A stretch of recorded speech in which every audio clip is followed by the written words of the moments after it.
I think some of the Gucci hang-ons, I feel like some of that is more of a crutch for improper grip.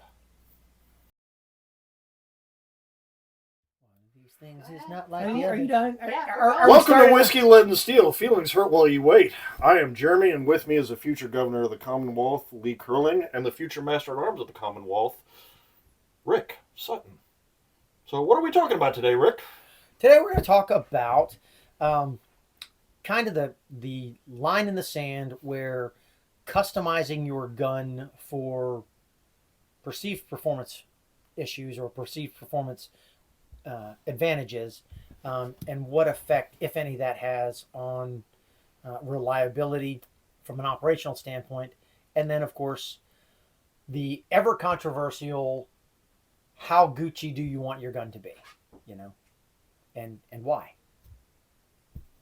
So there you go. Fair enough. So Lee, what are your thoughts on, modifying Your a subcompact. non-subcompact firearm, standard size firearm? Inside joke there, obviously. Which, if you didn't get that, why aren't you watching more of Whiskey, Lead, and Steel? Because you'd have got it. But anyway, so yeah, serious side of that. So, what are some of the competition-driven performance adaptations that you see, and how much value do you garner in them when you see them from your perspective as an RSO watching that stuff? So you started going down a road, and then before let me reframe your question, because my brain started going in a different direction before you.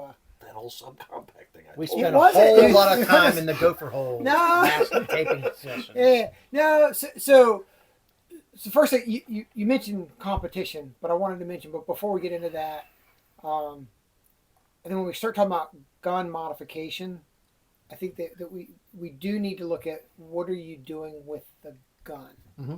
Mission driven. The mission driven thing. So the question becomes, are you using it for competition?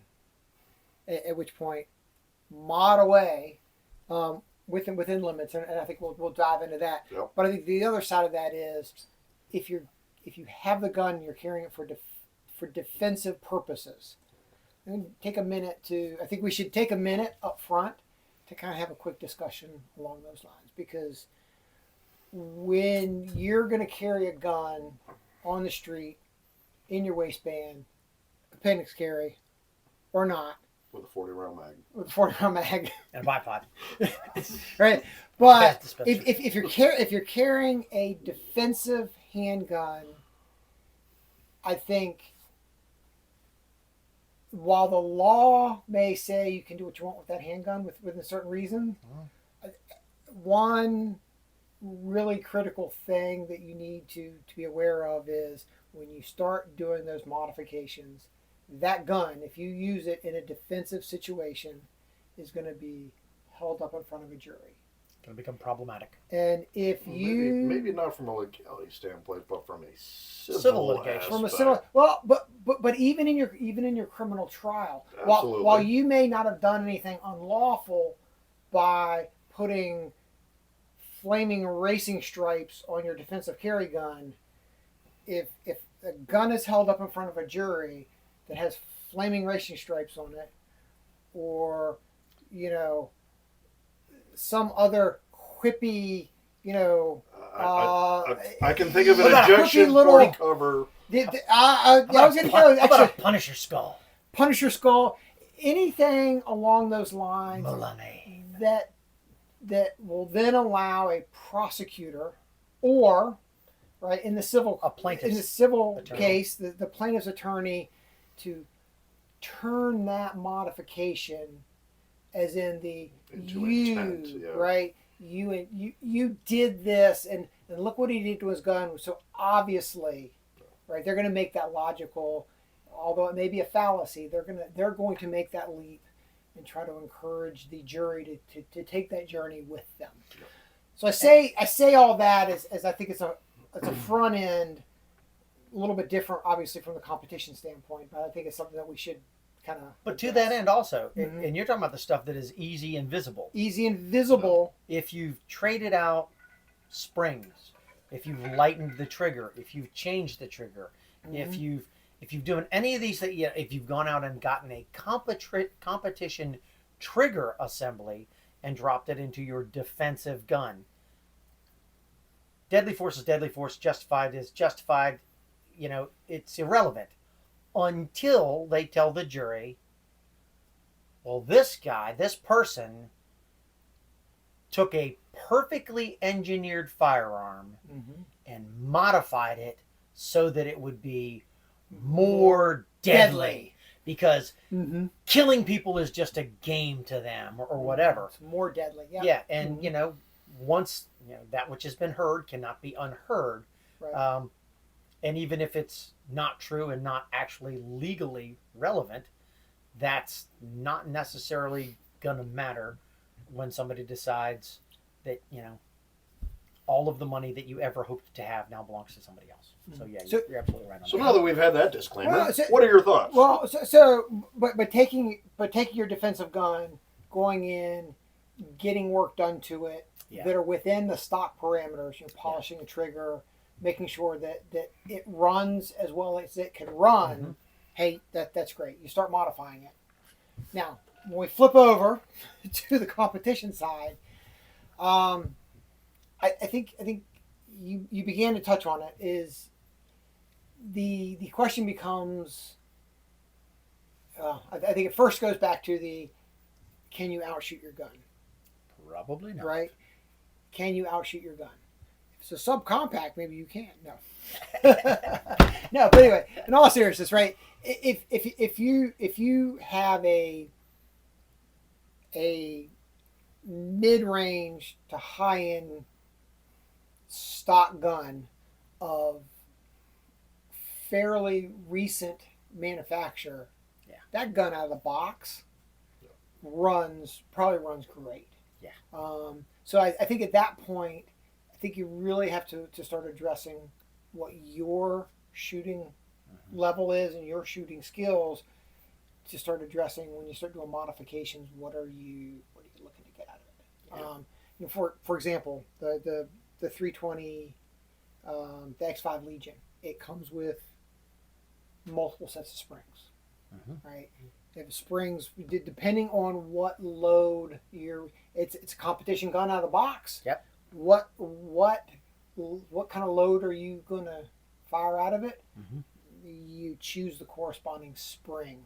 Yep. But I think I'm just going to go out to go see Mike Barini and say, hey, I need a new spring for this because I'm going to go shoot this in competition, and I want a lighter spring.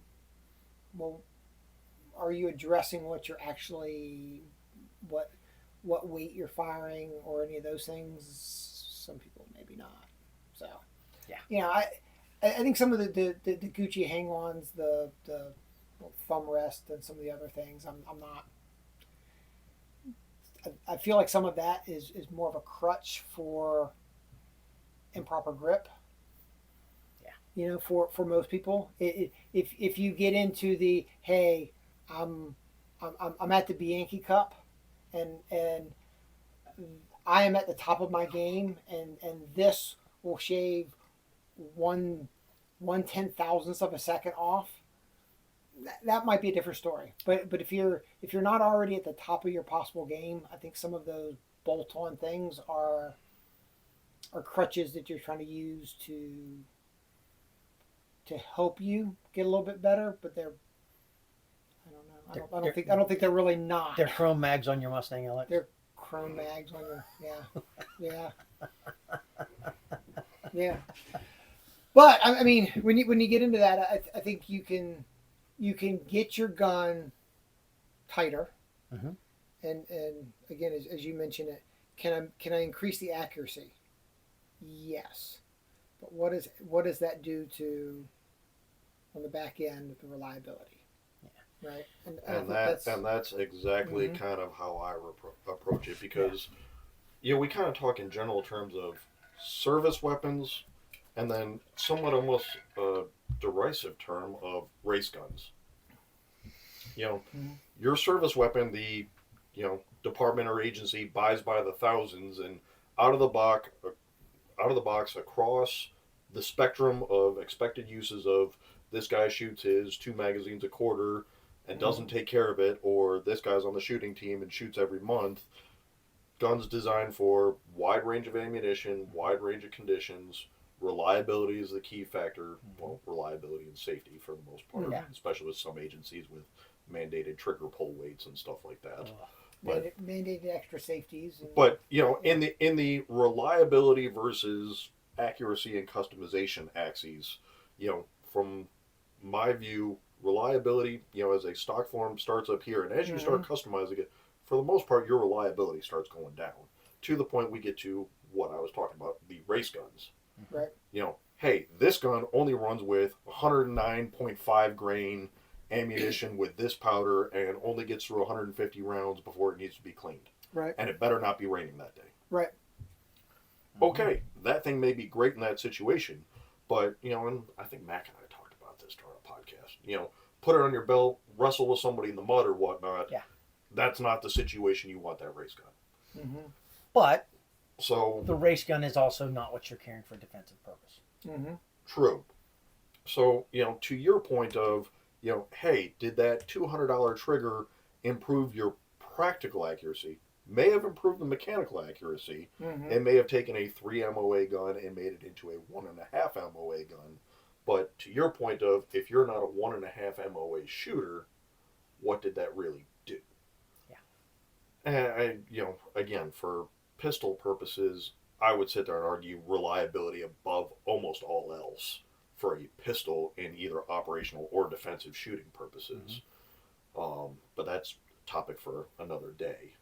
But I would say, for the most part, generally, as you are trying to improve the accuracy, again, for modern weapons, some of your older weapons, if you start getting into the early 90s and earlier, chrome plating certain weapons for corrosion resistance, dehorning certain weapons, tightening up actions, that in the, I don't want to call it the older days because it's not really older days, but It is. It's 30 some years ago.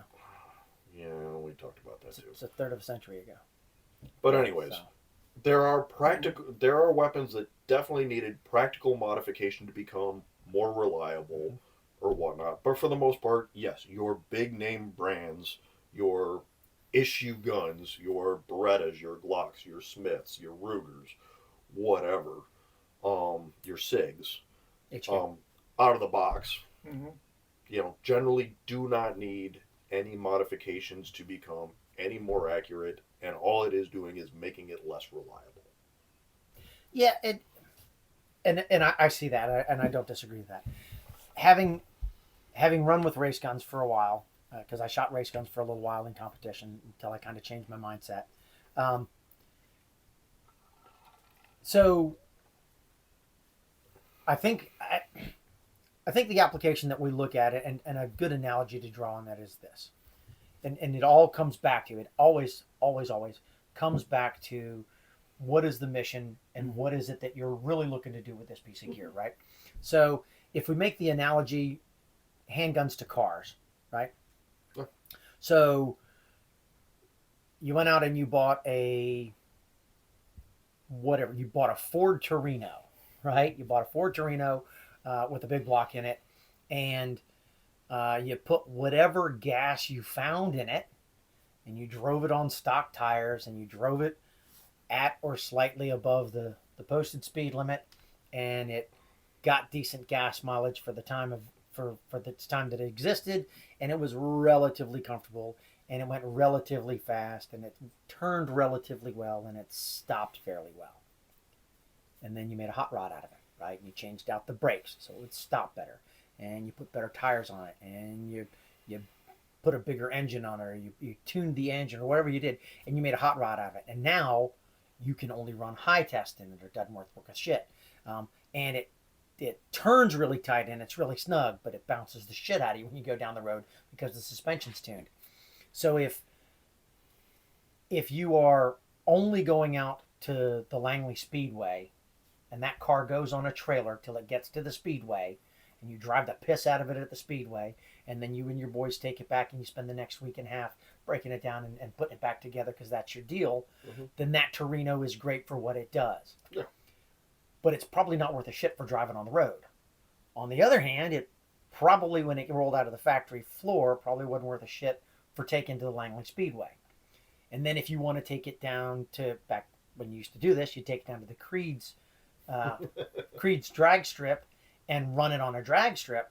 That's a whole nother animal. So when all this, the whole big customization thing, and we talked with Mac about, Mac has some guns that were hard chromed back in the 70s and 80s because back then everybody was still carrying blued revolvers.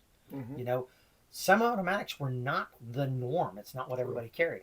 When I first got started in police work, you either carried anodized aluminum or chromed steel on your semi-automatics, and then the big thing was stainless steel. My first issued Smith by the police department was an all stainless steel Smith. Stainless steel slide, stainless steel frame, the whole shebang, right? We are now 30 some years later.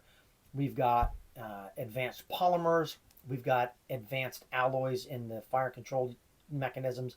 We've got better metal in the barrels. The finishes are better. The metal is better. The materials are better. And so you're absolutely right. Most of the guns come out of the box, if they're from a quality manufacturer. If you're making a car reference, most of them coming out of the box are a Mustang LX 5-liter. They are comfortable, they are reliable, they are performance driven. Now, when you start tinkering with them, they become less reliable for the street, but certainly much more reliable for the 200 miles that you're going to go around the Langley Speedway. So again, you go back to the whole mission aspect of it.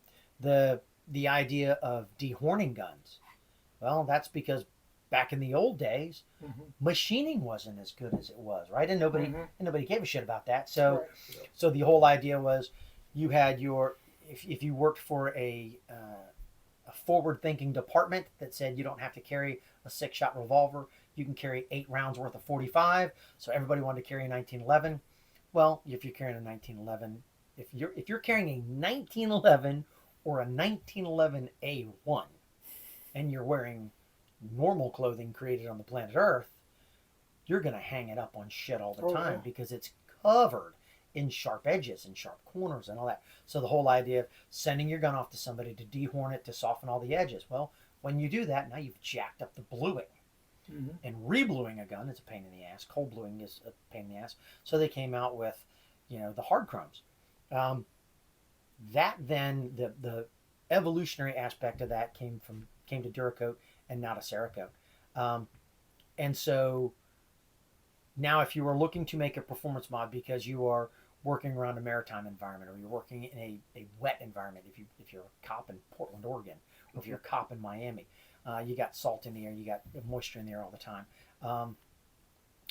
That becomes an important aspect of what you've got going on.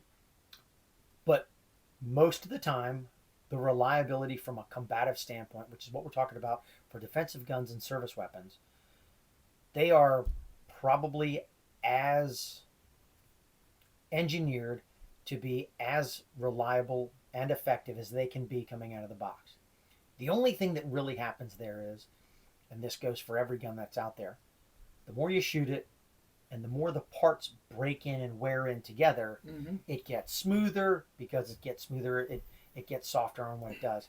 And realistically, most of your polish jobs, something like that, if you take your gun to Firearms Performance Enhancement and you tell them, I want the action and reliability enhancement job, realistically what they end up doing is they just break the gun in ahead of time for you. And that's typically all it is that you get. You're both carrying 320s. You both then issued 320s that had the FPE accuracy, not accuracy, but the enhancement done to it just to make it more reliable. And you've shot bone stock 320s. Is there a noticeable difference? There is, but to your point, and we've made this argument in other podcasts before. You've gotten a new gun, okay? You've spent $500 to $1,000+ on this Yep. handgun. Would you be better served putting $250 into a trigger on that, Mm-hmm. or $250 into an ammunition and part of a class There Right. you go. to break in that trigger, Mhm. to learn that gun Absolutely. or That's, whatnot?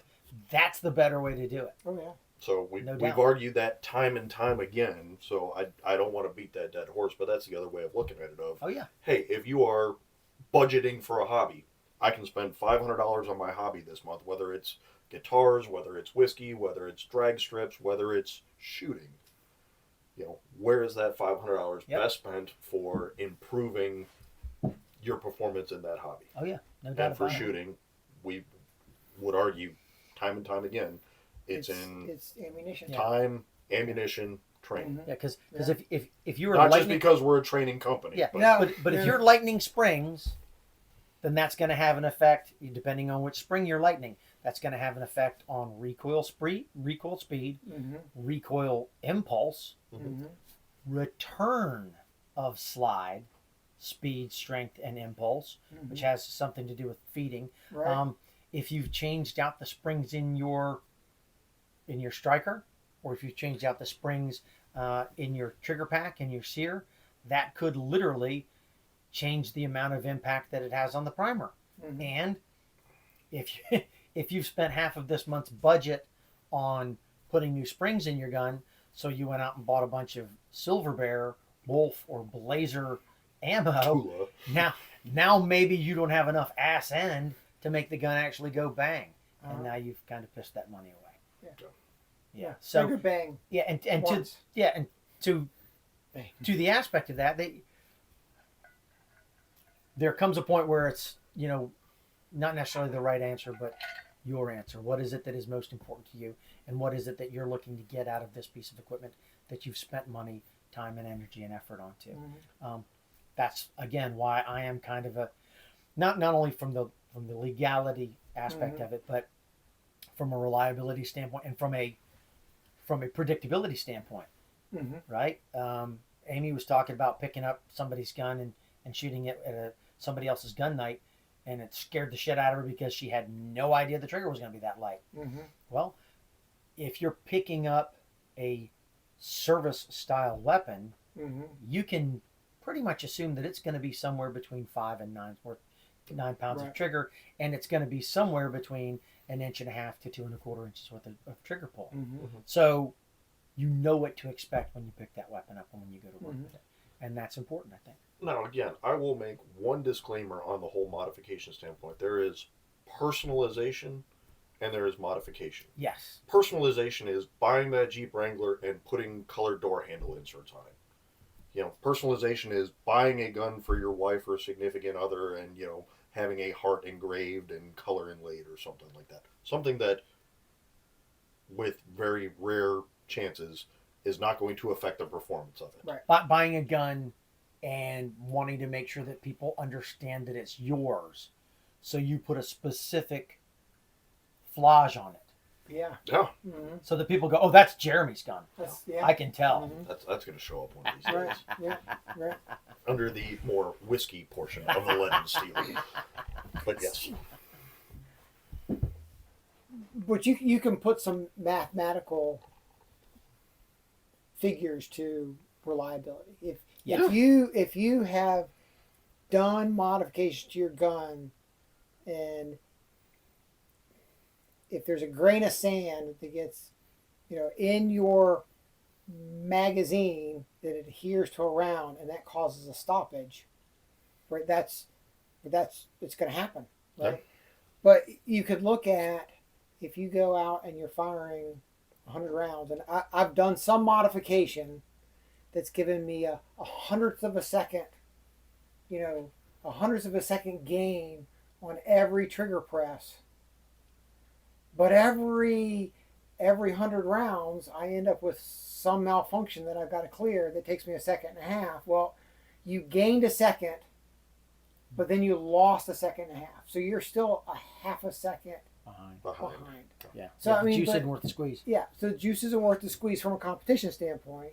That's why And you from just a defensive standpoint, not only from the legality standpoint, To lose the fight you, standpoint. yeah, when you press the trigger, gun should go bang. that's why instead of modifying your gun, leave it stock, and as soon as it clears the holster, start taking up the slack in that trigger before you get on sights. Okay. Disclaimer: don't do that. He's saying that as a joke. We do not in any way, shape, or form endorse that retarded bullshit. That is our official stance. That is some retarded bullshit. I'm just trying to trigger the governor here. It's okay. There'll be a trigger warning when you start into this. You can. the, Well, see, that really only trigger works on warning- subcompacts. The trigger warning is going With to go off. operators, Yeah. Now, if you're a subcompact operator, Oh, subcompact barricade operator. yeah, barricade humping operator. So, anything else? No, I think it was good. Again, a quick shout out. If you've got a gun and you want to make it better, contact Firearms Performance Enhancement. And we haven't said this recently, so I'm going to throw this out. If you live closer to Baltimore, Maryland than you do to Norfolk, Virginia, and you want to get some good quality training from a squared away guy in a good company, check out Gun Commander. Miguel Bosch is a buddy of ours. He provides good training. If you live closer to Charleston, South Carolina than you do to Norfolk, Virginia, and you want good training and you want to have a good experience, make sure you contact Ron Ellers, Ehlers, at Paratus Tactical. Is that what it is? I think so. Yeah, Paratus Tactical. It'll be Yeah, in the description. it'll on there. But Yeah. great guy. He's a former AgDef Sol crew member here, former Jarhead, former soldier. Great guy. Both of those organizations will get you some good training. If you can't make it to us, make it to them. Mm-hmm. That's all I got. All right. We'll see you next week. Be safe. Did you have anything? Jeremy want to say anything? I said my piece. Jeremy said his piece. Nothing All from right. the wardroom. All the cakes. We'll see you next week. Deadly force is deadly force. Justified is justified. You know, it's irrelevant until they tell the jury, well, this person took a perfectly engineered firearm Mm-hmm. and modified it so that it would be more deadly.